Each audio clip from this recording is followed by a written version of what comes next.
I had so much fun making this record.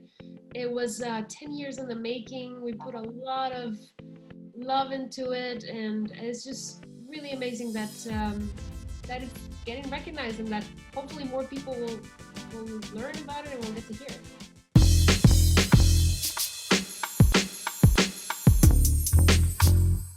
It's Gaby Moreno! Oh my God, the party has started! Gaby, I have the pleasure of speaking to you again. First of all, how are you? How have you been since the last time we spoke? I've been very good, you know. Hanging at home, working away. It was summer when we last spoke, and now it's, turtleneck season, huh? Exactly, which I love. Oh, you love the cold weather? Oh yeah. I mean, not cold like winter in Germany cold, but like, chilly like in LA. Like LA winters, right? A different type of winters. Very different, yeah. I love it. Well, Gaby, okay, let's talk about your Grammy nominations. You are no stranger to Latin Grammy nominations, having won Best New Artist in 2013. But how does it feel to be nominated this year for Best Traditional Pop Vocal Album for your album Spangled? It feels amazing, really. Like anytime you get this sort of recognition, it just feels really good. Like that you're doing the right thing. You have praise from your colleagues, and that's just a really wonderful thing. And I had so much fun making this record. It was 10 years in the making. We put a lot of love into it, and it's just really amazing that that it's getting recognized, and that hopefully more people will learn about it and will get to hear it. So when you say 10 years in the making, what is why was it 10 years? What was the process of making that album? Well, we started back in 2009, which was when I met Van Dyke, and we started talking about the project then, and I remember we said, let's do, mostly songs from Latin America, and we started sending each other songs. He started sending me already arrangements. Like we had it all planned out back then. We even flew to Denmark to play a show at a very, very big rock festival they have over there called Roskilde. And it was the first time that we played all these songs live. That was back in 2010. Wow. Yeah, but we hadn't recorded anything. We were just like, we have all these songs. And then finally we were able to record them a couple of years ago, thanks to the help of a really amazing label called None Such Records. And they released it for us last year. So, it was like a long journey, and it's just coming full circle. It's really nice. And now it's nominated. I was nominated, which is incredible. What was it like to work with Van Dyke Parks? Van Dyke Parks. It was amazing. I mean, he's a legend. He's a legendary musician, arranger, composer. He's been here in Los Angeles for a very long time, and he's worked with some incredible artists, from the Beach Boys to Randy Newman to Harry Nilsson. All incredible LA artists. So it was an honor to work with him and to learn from him. Like, he introduced me to a lot of these songs from Latin America that I wasn't even aware of, just because he has just a huge love and passion for our culture and the music that comes from. So that he allowed for further exploration for this album. Yeah. Yes. I love it. So I think it's interesting because I like to, this was my original question. Where was this release of this album? Where was it placed in your life? Like, ¿qué era la etapa de tu vida en cual you decided to release this song? But I think it's kind of special because it was 10 years in the making. Yeah. So maybe where did the original in 2009, where was your life then? And where actually releasing it, what era of your life did that come into play? Well, that's a really good question, and also it's going to be very interesting to hear that back in 2009, I was working on my very first album ever. So crazy, right? I had just met Van Dyke, and we started talking about this project, but I was like working on my first album, which is called Still the Unknown. And I did it with friends in their house. Like I wasn't signed to any label. I was very much an indie artist here in Los Angeles. And that's where I was, you know, just kind of barely getting started, putting out my first record.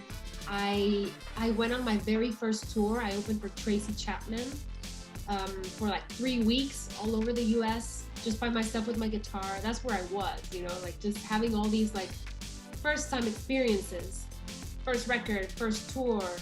And then, you know, I moved on to my second album, my third album, and never really got a chance to record this album with Van Dyke because it was very ambitious. You know, it was all orchestral arrangements. So it was like, how are we gonna get to a studio with an orchestra? Like we just didn't have the means back then.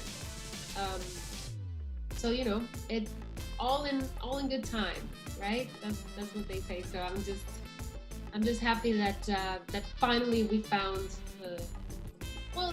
the label that gave us the financial support to make it happen. And also, like, we were at a point in our lives where we were like, okay, now is a good time to finally release this album. Last year, yeah. Sorry, I was gonna say like last year, I was touring. I was doing a lot of touring, but I wasn't really ready to put out like my own record with my own music, because this record, as you know, is mostly covers. So I was like, you know what? Now is a good time to put out this album. Let's just do it and see what happens. I love it because that's really the span of a decade. Yeah. 2009 to 2010. Yeah. In the life of Gaby Moreno. It's really amazing to think about it that way, because it kind of follows me from my beginning. And I mean, I say beginning of my, let's call it my professional career here in Los Angeles, right? Because 2009 is when I put out my first album, first tour. So it followed me throughout the whole journey. Until this first 10 years. Yeah. Oh, it's like a chapter. I love it. Yeah, it kind of closes a chapter of your life. Yeah. So all the songs are amazing. They're dynamic. My personal favorite is Historia de un Amor. Yes. Such a beautiful song. But I wanted to ask you, what's one of your favorite songs from the album and why? Ooh, good question. Okay. I would say Across the Borderline, which is the song that we put out as a first single. We did a video for it. It's just this beautiful song written in the 1980s by Ry Cooder, who's like one of my all-time favorite guitarists and songwriters, artists. And he wrote the song with John Hyatt and Jim Dickinson back in the 80s for a movie with Jack Nicholson called The Border. And you go back and you check out this movie, and I didn't know any of this, by the way. This song was one of the songs that Van Dyke introduced to me. Oh, yeah. I wasn't aware of. He knew Ry Cooder. He knows him like really well. They're like best buddies, and so I think he might have worked on one of those Ry Cooder records back in the 80s, and he introduced the song to me. And I did my research and I found out that it was written for this movie. I went and I watched the movie, and the first scene takes place in Guatemala, which is crazy. Like it takes place in one of these beautiful markets that they do over there on Sundays. Were you familiar with the location in Guatemala? I've been there. Yeah, it's called Chichicastenango. It's far away from where I grew up, which was the city, but it's a beautiful town, and they do these markets. And anyway, so I thought that was really beautiful, and I immediately had that connection with the song. Also because of the message, right? And I mean, this whole message about the immigration issue. I mean, it's unbelievable that after 30 years, you know, this is still so relevant. And so that song really spoke to me. And then, of course, the fact that I got to sing it as a duet with none other than Jackson Browne, who's another legend from Los Angeles as well. So. I love it. There's so many layers to all these stories. Yes, really. And So, Raikuda played the guitar solo in the song.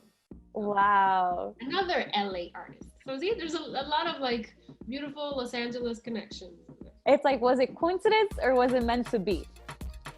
I think it was just meant to be. It was like destiny, but it was also the fact that that I got to work with such an incredible artist like Dyke Parks, and he had all those connections, right? Like he knew all of these people, and he brought them into the project. That made it even more special. On a personal level, what was one of the greatest challenges of doing this album? Oh, well, yeah, I mean, the fact that it was all orchestral arrangements, and we actually couldn't gather a whole symphony, into a studio. It just logistically didn't work out. So what we did, which is gonna sound pretty crazy, but we pieced it together. We recorded each musician separately. We would bring first the like, for example, the marimba player came. I think that was the very first instrument that we added. And Beautiful. the guy came in one day and he recorded like all of his marimba parts for all of the songs in one day. And the next day we would invite the harp player, and the harp player played, all of the parts in one day. And just like that, every single instrument just kind of pieced together like a puzzle. And but you hear it and you wouldn't imagine that. It's just it's really amazing what technology can do nowadays, right? But and you weren't piecing together 5 musicians. You're talking about a whole symphony. Whole orchestra. Yeah, I think at the end it was like close to 40 musicians. Wow. Yeah. So, we did it. It took a long time, so that was the challenge. It was quite challenging. Editing all of that together, but it worked. So, if you win the Latin Grammy, which, first of all, an amazing album. Pero, if you win the Latin Grammy, is there someone or something that you dedicate it to?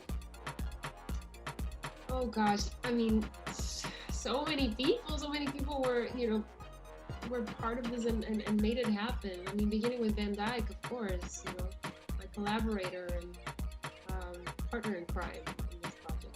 But also, I as I do with any of these awards or achievements, like I thank my mother. My mother in Guatemala. What's your mother's name? Lucy. Okay. Lucy Bonilla. She actually has her own radio show and in Guatemala, and she's just an amazing woman. She's been one of my biggest supporters since I was a kid. So of course. Shout out to Lucy. Shout out to my mom, Lucy. Oh, Gaby, well, thank you so much for being with us today. Te mandamos la energía, el poder for this Latin Grammy. And of course, like always, doing amazing work, girl.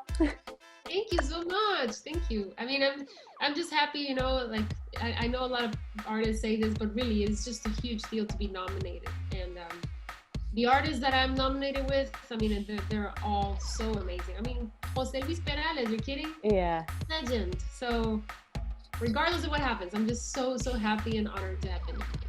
The nomination is a gift in its own. Absolutely. Thank you so much, Gaby, for being with us, and we hope that you take care y estar en buen salud. Gracias.